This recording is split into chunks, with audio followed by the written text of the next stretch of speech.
Testing, testing. Can you hear me well? Is Elaine Kali Yiri here? Okay. Don't forget your certificate, maybe after the Dhamma talk.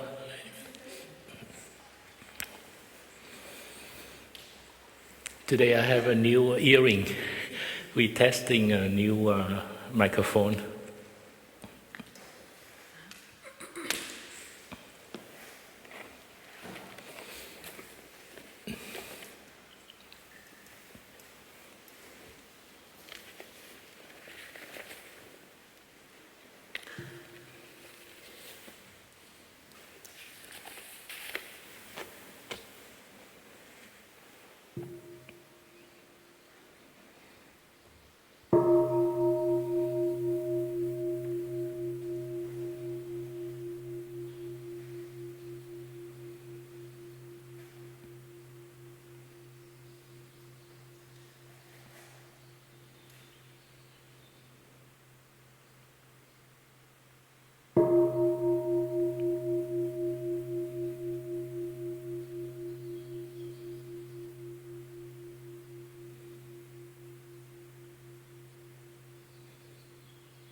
So, dear Thai community, today is Sunday, July 10, the year 2016, and we are in the Great Togetherness Meditation Hall at the Blue Cliff Monastery. And this is the last day of our family summer retreat.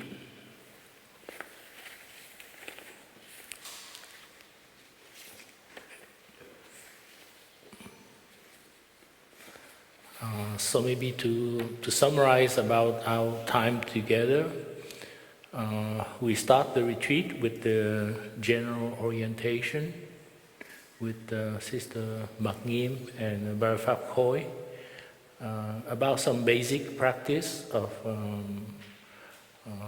walking meditation, in mindfulness, sitting meditation, eating meditation, and follow our breath, going back to ourselves, listening to the bell.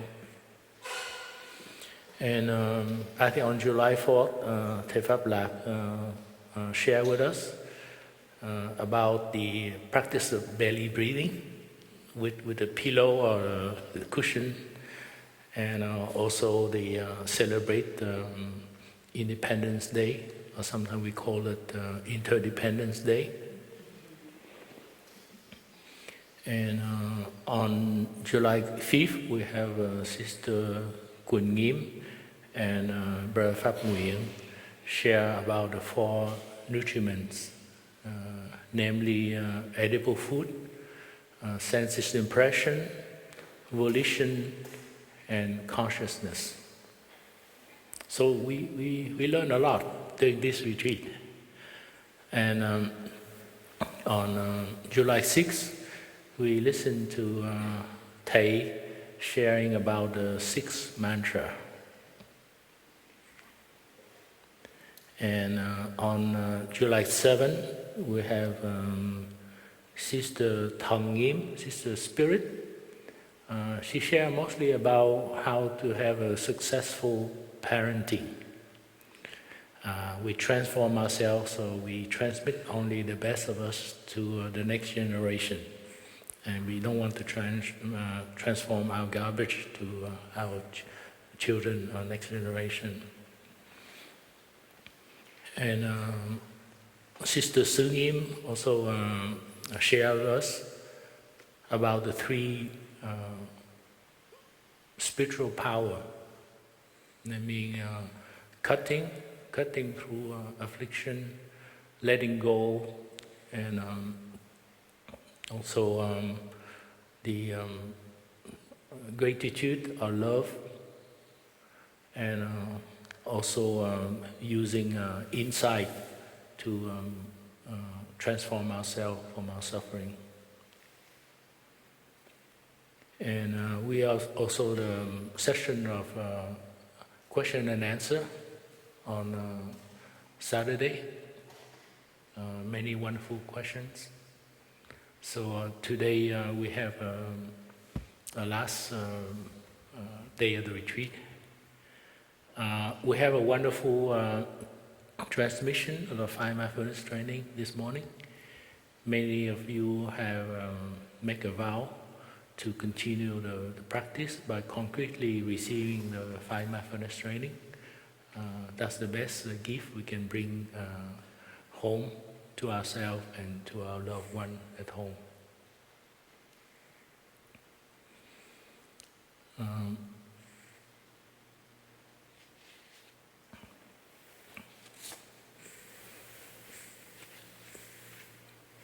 So I think the thing is, I think many of us has a lot of insight already.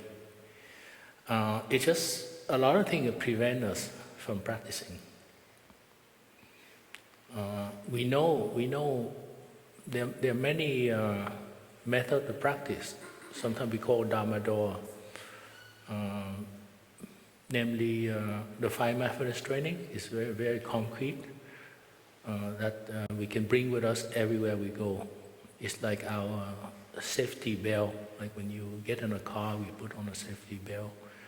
And it prevents us from getting ourselves into trouble, doing something that we regret, that might hurt the relationship with our loved one. And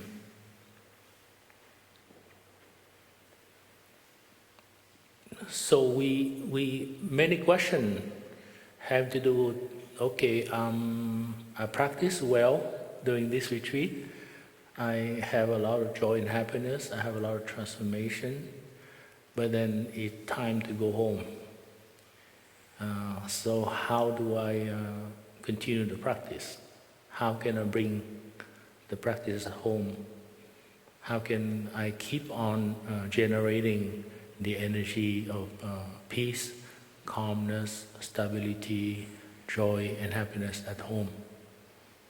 So that's a big question for everyone to think about it.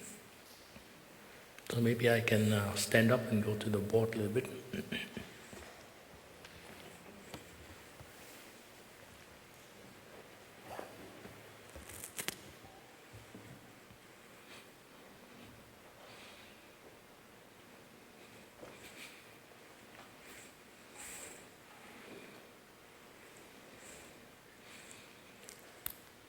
So last night our family do a very wonderful and funny skit. And I think there was a part when Carla was reading, and it kind of make it light about the reading that we do before we offering the chant.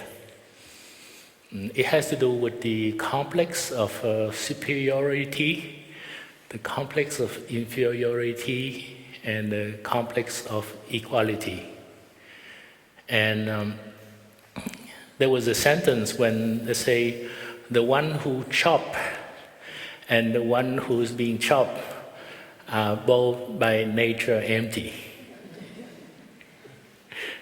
And so maybe I start with that, with the big name, Emptiness.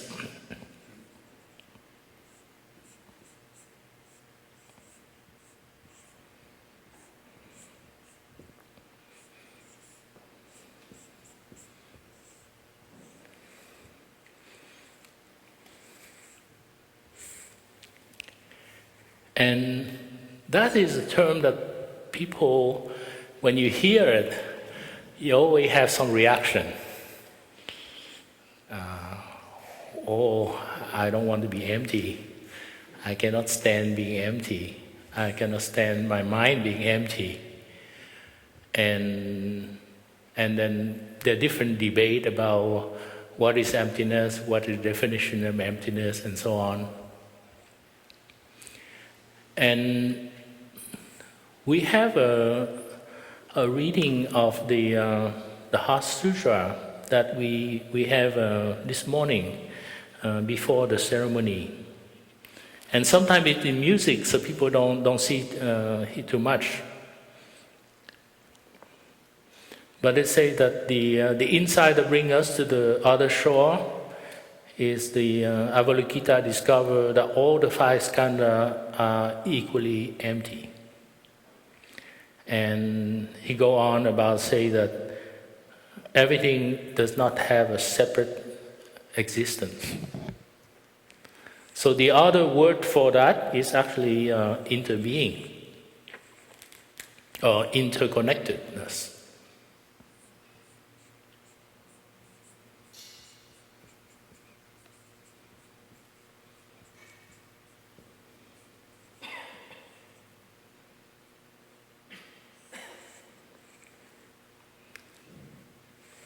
And yet, that is something that we look at it, and the word we have some preconceived notion.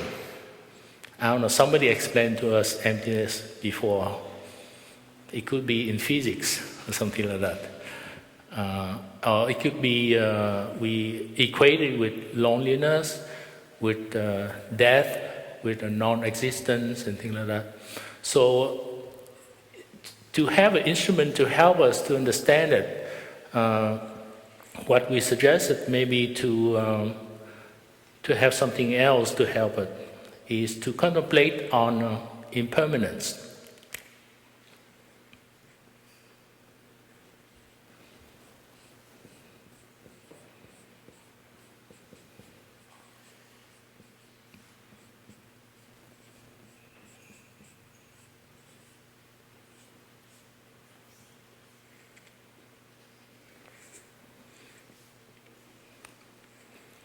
So impermanence means that everything changes in time.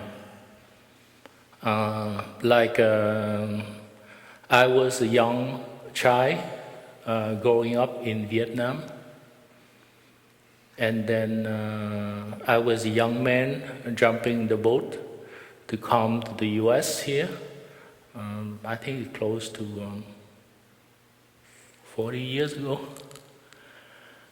So the young man that came to the US as a refugee, as immigrant, is very different from the young boy that grew up in Vietnam. And then after I finished study, I worked as a banker.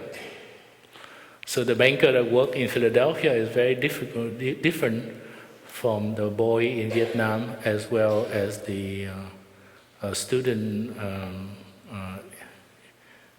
a young student at Temple University.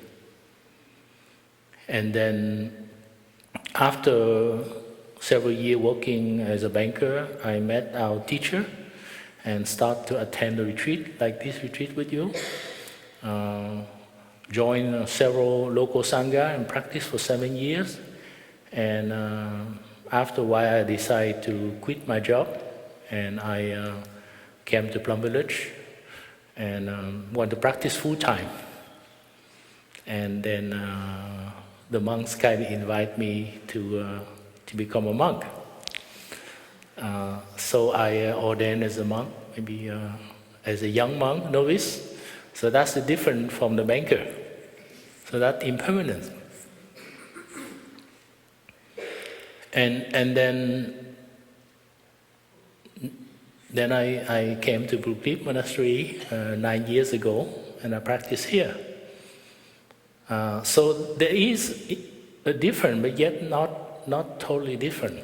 There's still something common into all those characters, all the role I was playing.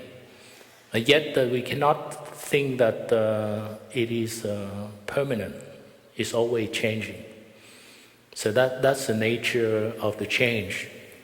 The other thing is everything around me also changed. So we talk about the notion of non-self, no self.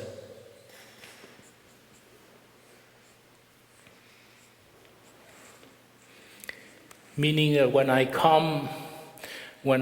was in Vietnam, I have the influence of my parents, my brother and my sister, the people in Vietnam, the student I study with, and also the war in Vietnam, the violence. It was sometime like in Syria, in Iraq, like now at that time. Our teacher was trying to speak against the war in Vietnam, and it was a painful period that we have to go through. So that means that one person is not a separate entity. We are influenced by all the environment, influenced by all the interactions that we encounter with each other. So from that point of view, there's no separate self. We are the continuation of all the people we come in contact with. I speak some French. That's because I have some class with some French teacher, and they taught me French. Just like I speak Vietnamese because I grew up in Vietnam, and my parents, my brother, sister, and everybody around speak Vietnamese. And I couldn't speak very well English. And when I came to the US, I took a few classes. And I remember my first class at university, I chose English writing classes. And I wrote a small essay. And the teacher kind of read it and told me, these guys are either going to fail or he going to quit. Because he saw that my English is not very good. I thought about it, but I said, well, I need to learn it. So I persist. I say, well, I'm going to come, and finally I get like I don't know what's the lower grade, an F or E or something. I'm not sure what it is. But I passed the class, but it was painful because I didn't really understand English very well. But you have to learn. So having impermanent and non-self actually help us to see more into the emptiness of things. And when you think about it, impermanence means things change in time-wise. From when you were born, you were young until you got older. So there's a timeline. And no self in terms of space-wise. Mean that you are here, but there are people around you everywhere, and you are influenced as you go along. And the more abstract thing that you don't see it is how we interconnected, and we create what we call a karma, influence on each other. And there has a latent effect that you don't see right away. So often, like for example, we are surrounded by very kind, loving people, and yet many of us sometimes have some feeling of suffering, of sadness that come up, because it will store in the subconsciousness, and it come up the surface whenever it need to come up the surface. So we think about in terms of 3 dimensions.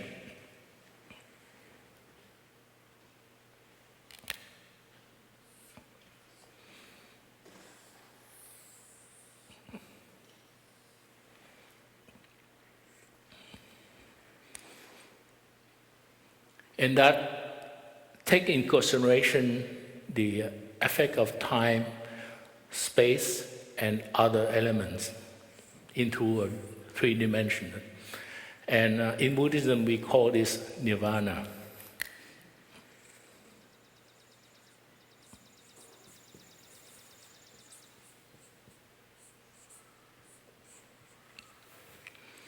And that's a big word. The definition is the extinction of all notions, or the cessation of suffering, it can be good. And often it's in the small element of having small insight. I really like the reading of the skit we did that about the vegetable we're going to chop and we're going to transform, so there's no difference, there's no opinion about crunchiness and softness or whatever. We are all put in the broth together. And that's the kind of thing that we work out in the sense that we don't have any more notion of self. We accept the impermanence as it is, and we have some insight. So it makes our life more joyful, more happy, and not subject to something we call habit energy or internal knots.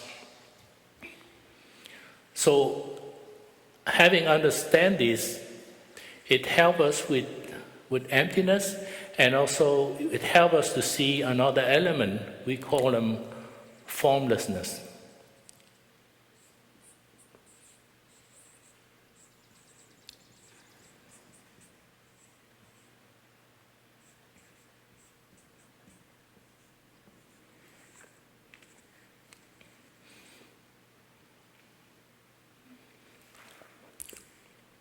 Formlessness is the underlying transaction that from our eyes we don't see very well.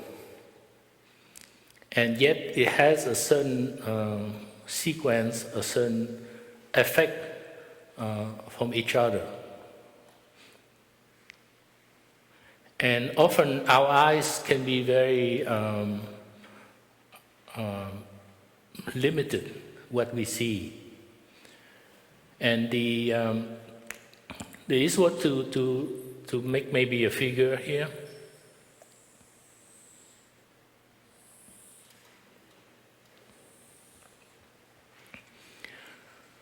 So this is a diagram of perception. And this is the organ of perceptions, namely maybe the eyes, the ears, the nose, the tongue, the body, and so on. And this is the object of perception.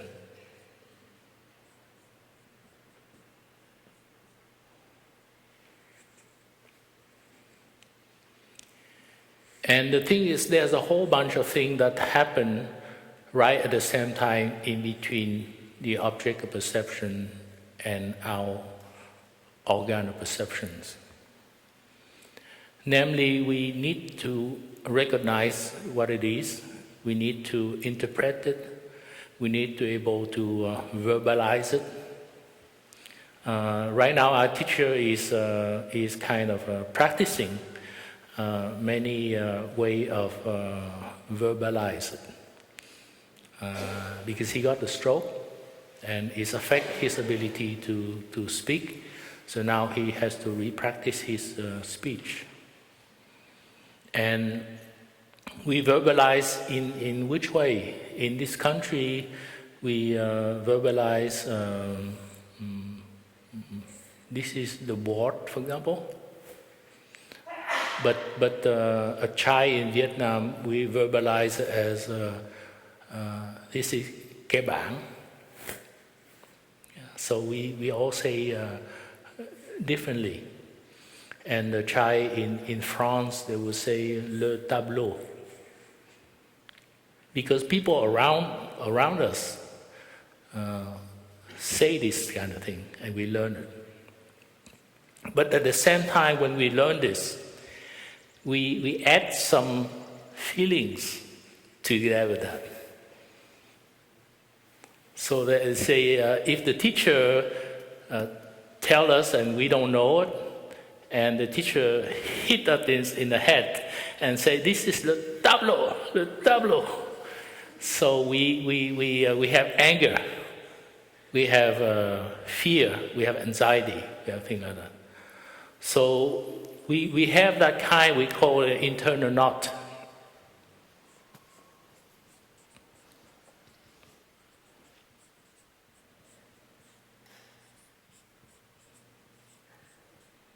Or sometimes we call habit energy.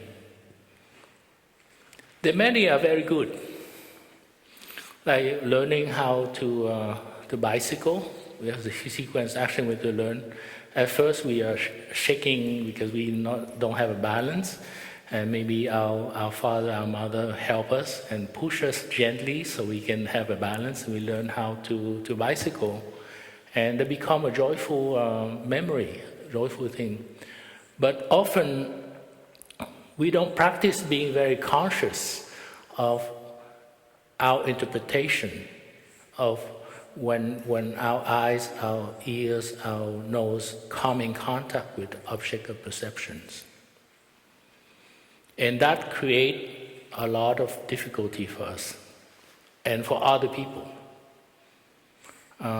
We follow this event lately now. It's very shocking to many instances when there are many people who still feel that because somebody look differently, have a different color of skin, therefore that they may be inferior. And it's very persistent. That's because of their upbringing, of what the adult was telling them when they grow up in the surrounding situation. We did have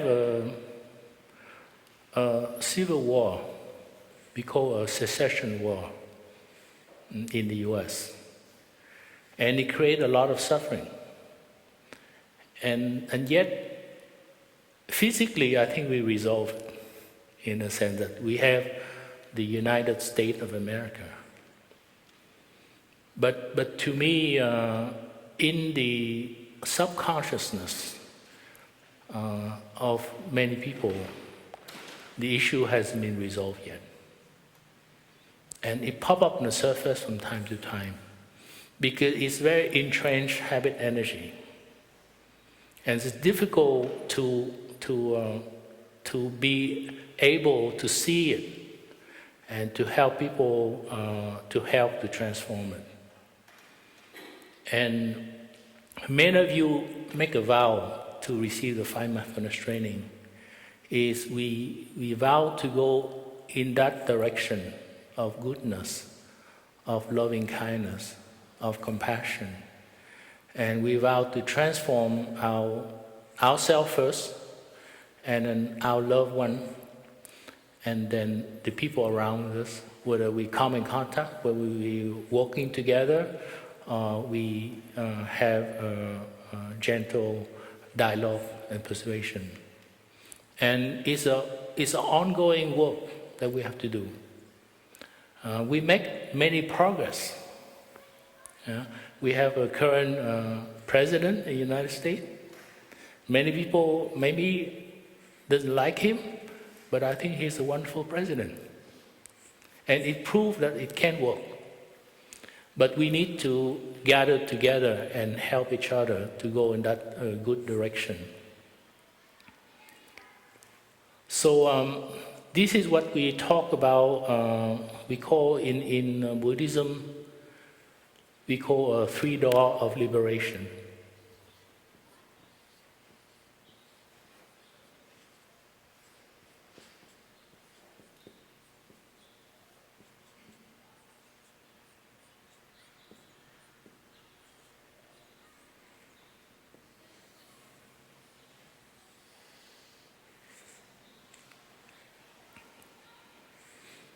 I used to always confuse between the 3 door of liberation and the 3 Dharma seals.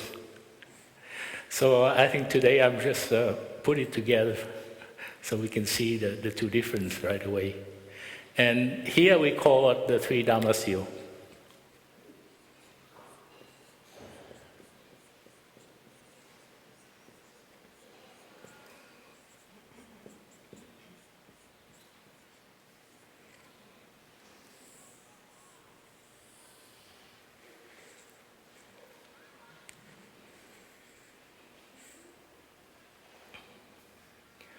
So we need to learn how to see things beyond its appearance. And there's sometimes connection, commonality to this. Probably the best example is to look at the cloud and to love the cloud, but not to become too attached to the cloud. And if we become attached to the cloud and it disappears someday, and we suffer, we cry, we worry, because it might become the rain, just like a few days ago. And it might become a pond, which is in front of the meditation hall there, or a lake, or a river, like the Hudson River, and finally become the sea, like the Atlantic Sea or the ocean or Pacific Ocean and so on. And also right now, many of us also carry elements of water in our body. And as we breathe out, we create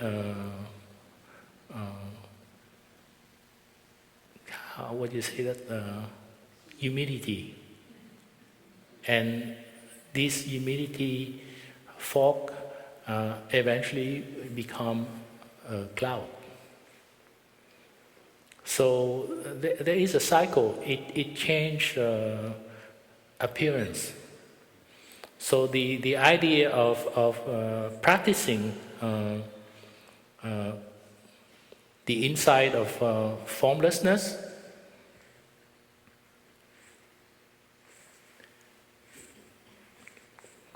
I think the pocket has so many pockets. Yeah.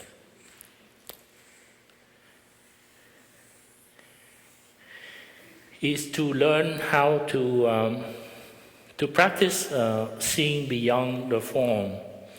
And the three big glands of the eyeglass that can help us to see it actually is mindfulness.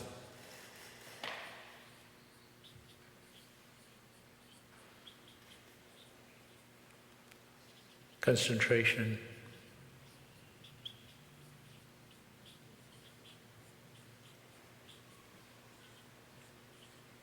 And insight.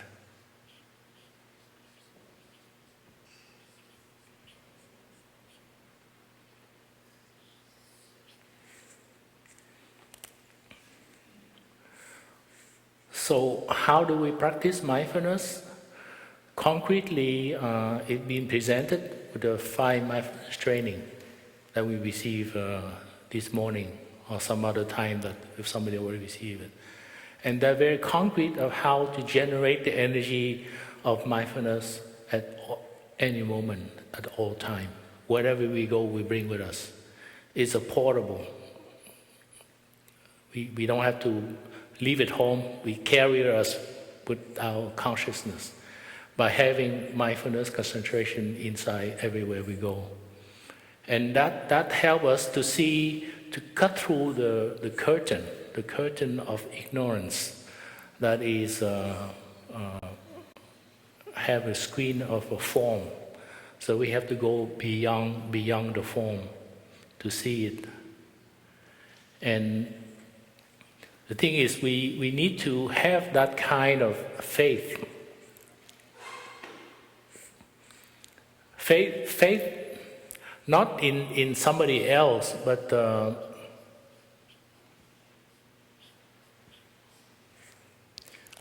we practice and we see there is a transformation, that we can see through the curtain of form, that we can see through that there's no separate entity, that there's no separate self, that we are made of non-self element, and also that we change over time. People change over time too. Often we have many people who lost their life for one reason or the other. I have an experience of seeing my father pass away and my mother pass away. And one of my elder sisters is now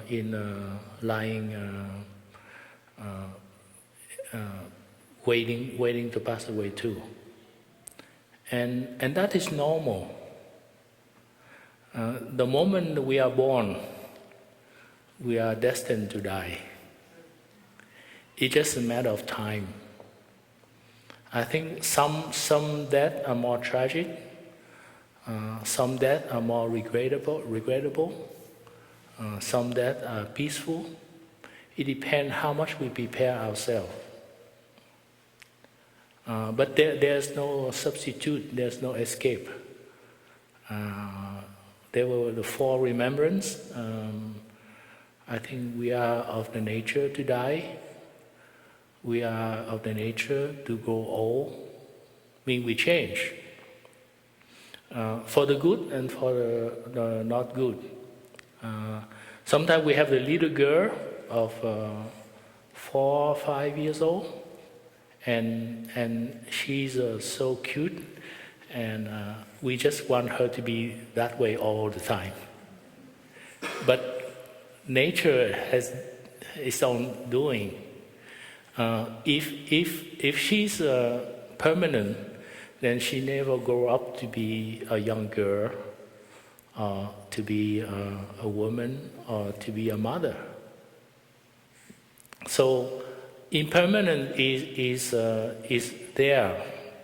It's just how we learn how to see through that no self, and to see through that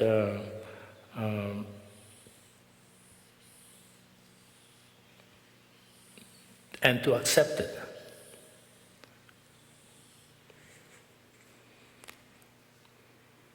And everywhere we go, we are able to see through the curtain of the form. Then our practice can be very gentle, can be very peaceful, can be very joyful.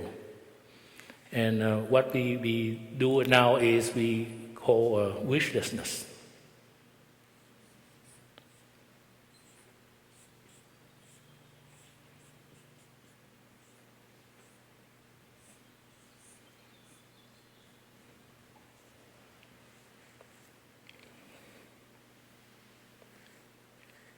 Meaning we practice the non-practice. We're not making that much effort, but we practice anyway. I think this morning Br Phap Khong was tending the bell, ceremony master, and I noticed that his inviting the bell is so nice, so gentle. I'm not sure now he can hit the bell anymore, because he's so used to be one with the bell, and we invite the bell. That was a very beautiful sound, loud enough for everybody to hear, but also very gentle. And that's for many years of practicing and be one with the bell. So to me, he doesn't have to force himself to practice, invite the bell anymore. It become, sometimes we call second nature. Actually, we should say first nature. I think the English word is it becomes second nature, because by practicing after a while you do it. So those are the three Dharma seals. And when we have a faith that through the practice we can improve. First, improve by relieving our internal knots, improving our relationship with our loved one, reconcile with our loved one, namely through what we learn through the beginning anew, sometimes the love letter. There are various methods how to practice beginning anew and restore our communication with our loved one. And when we have that, we're more diligent in the practice.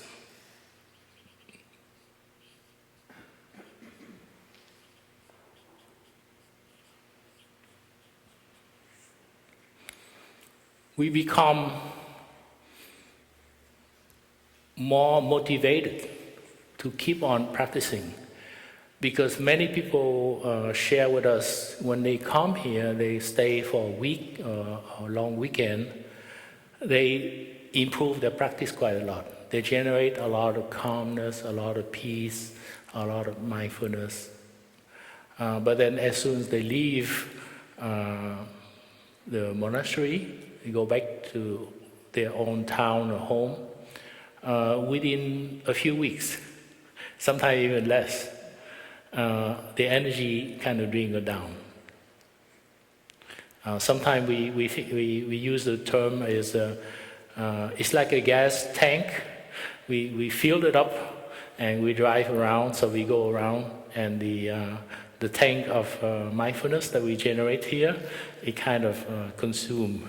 So it becomes very shallow. And either if we have lucky, we have a local sangha, we have a local group, we can keep refilling the fuel of mindfulness. If not, we have to go back to Blue Cliff Monastery again for another weekend, another week, to practice and refill the energy of mindfulness. And what's the difference? Because here we have more people practicing mindfulness. We generate the collective energy mindfulness. There are some people who live in a certain area, like New York City, has so many sangha. So the local group are quite strong, like a Brooklyn sangha, and they can generate a lot of energy and mindfulness. In Washington, D.C., I think they also have a Washington Mindfulness Society. It generates quite a lot of energy and mindfulness. And we can organize a local day of mindfulness, or sometimes a local weekend mindfulness practice. And this is what we call the 5 power.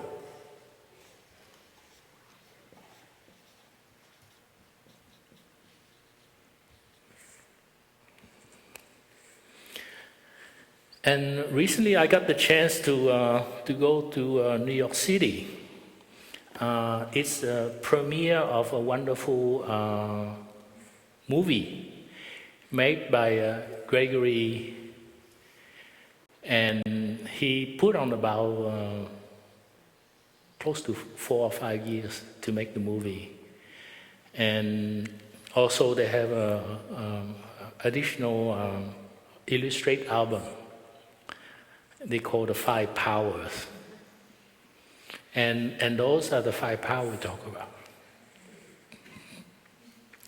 And basically, it talks about three personalities involved in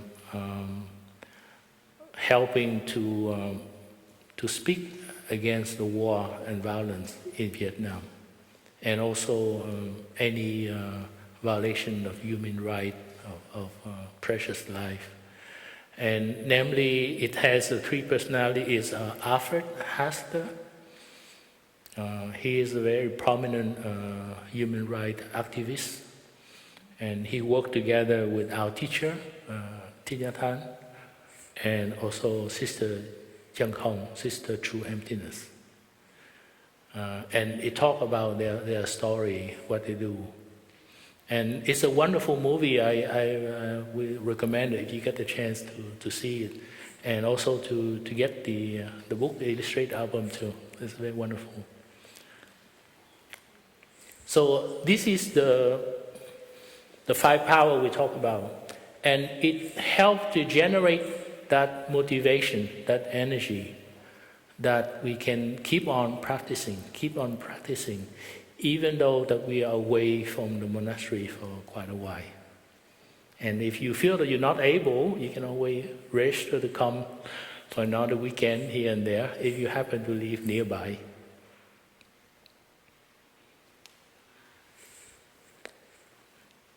Okay, I want to wrap it up.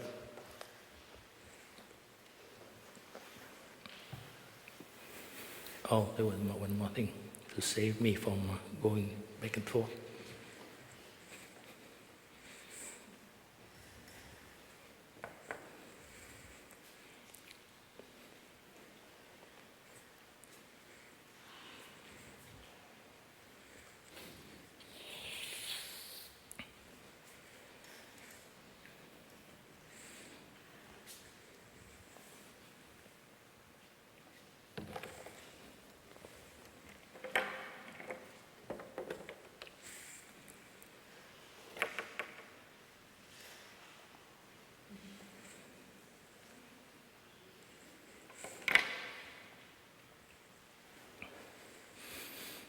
So now that we are about to leave, our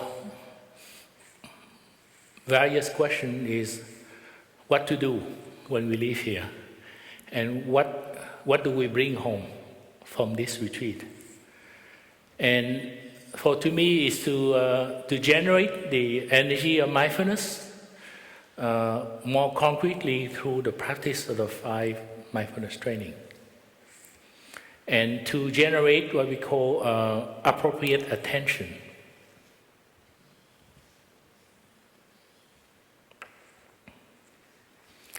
We choose to water the good seed of kindness, of love, of compassion, of joy, and of equanimity, or embracing inclusiveness. And also we need to protect our 6 senses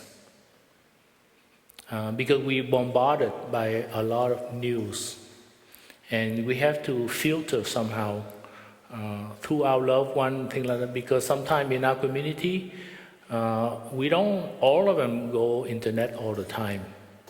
Some of us has a certain duty, we go and we let other people know about the news. So we don't have to read in details about the news because it can affect our consciousness a lot.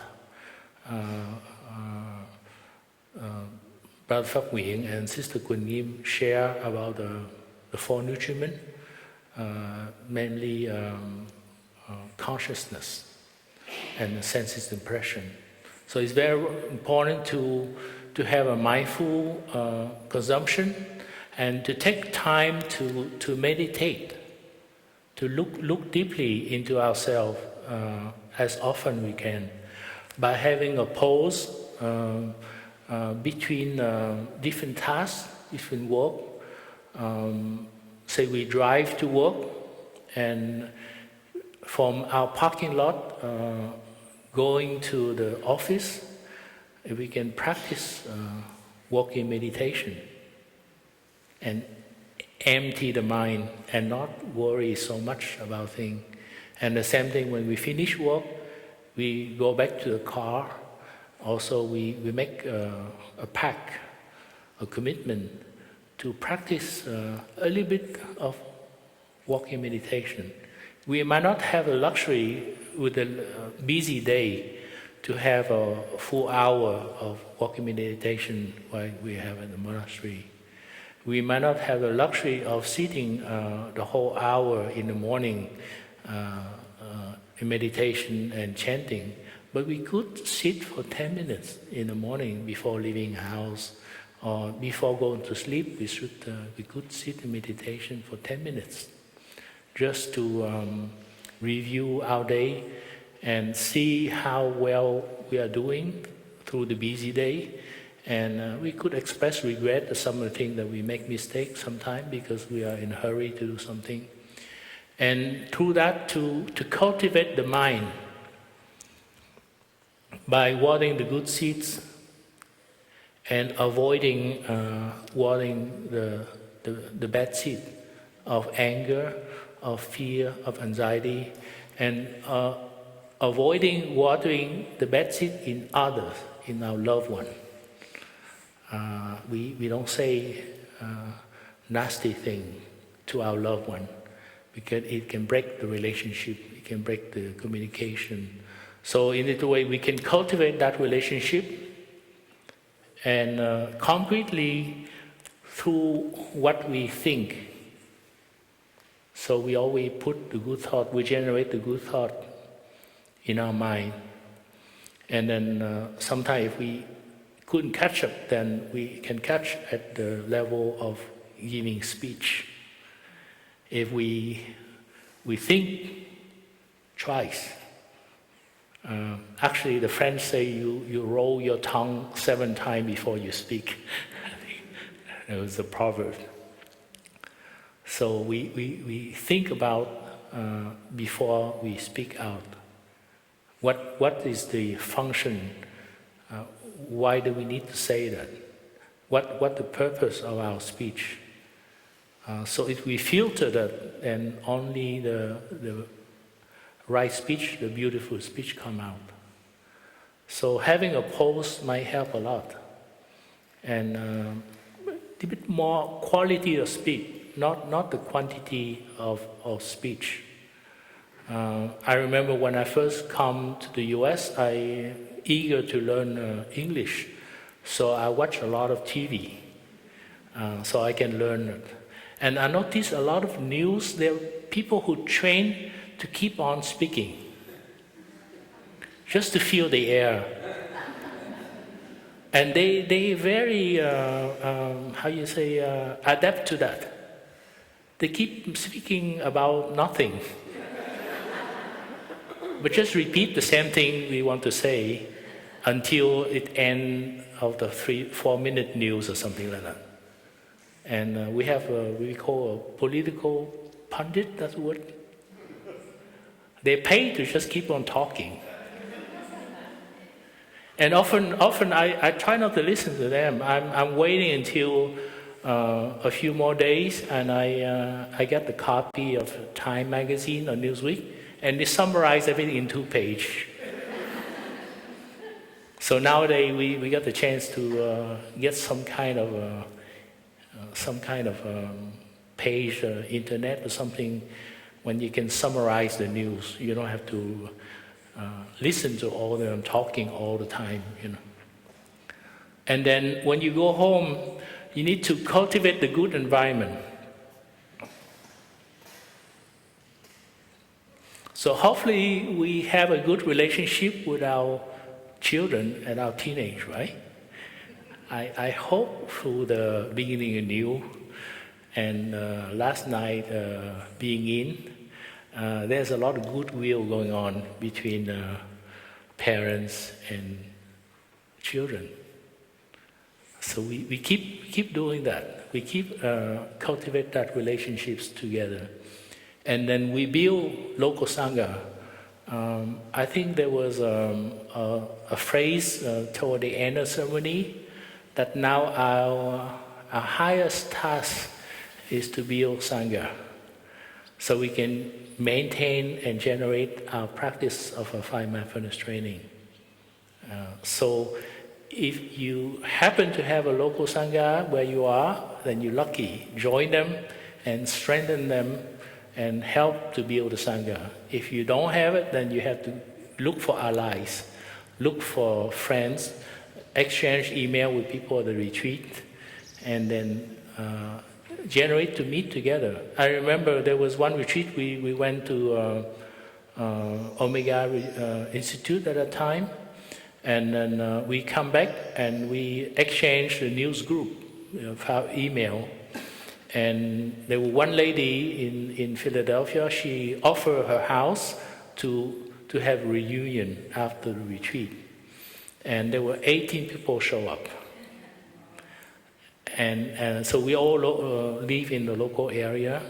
So we decided to form a Sangha and meet every 2 Sunday to meet together. So you have to find allies, find friends to practice together, to keep that motivation alive, because it dwindled.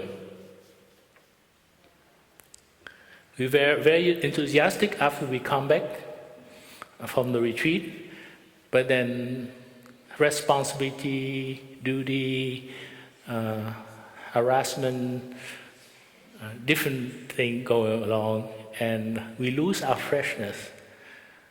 So we need to refresh ourselves through the practice at all time. And if it doesn't work, go back to Br Phap Monastery. And basically, the four things that we can help a lot about keeping the motivation is loving kindness, compassion, joy, and inclusiveness.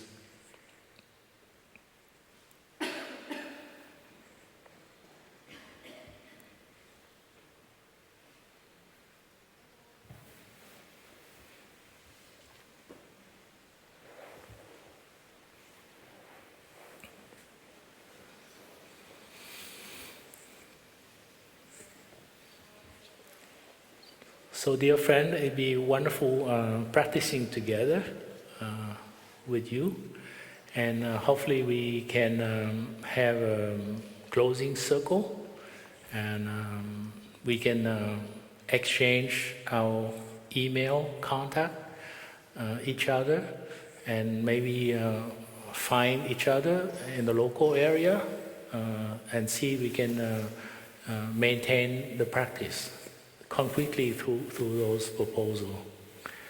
And then keep us in contact, tell us how you practice, how you maintain a good relationship and cultivate our good relationship with each other. And we hope to see you whenever you can. Just come and practice with us. Thank you very much.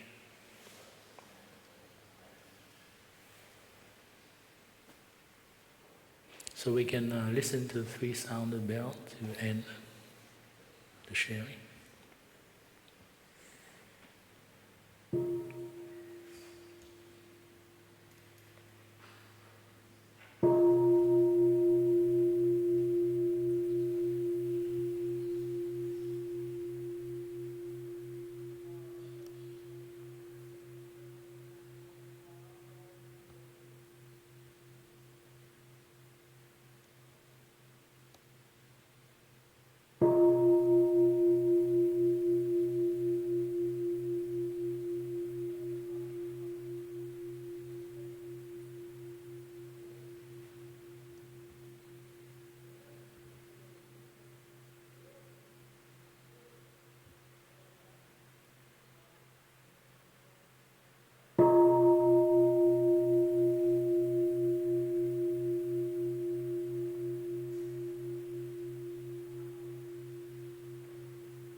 So maybe we can invite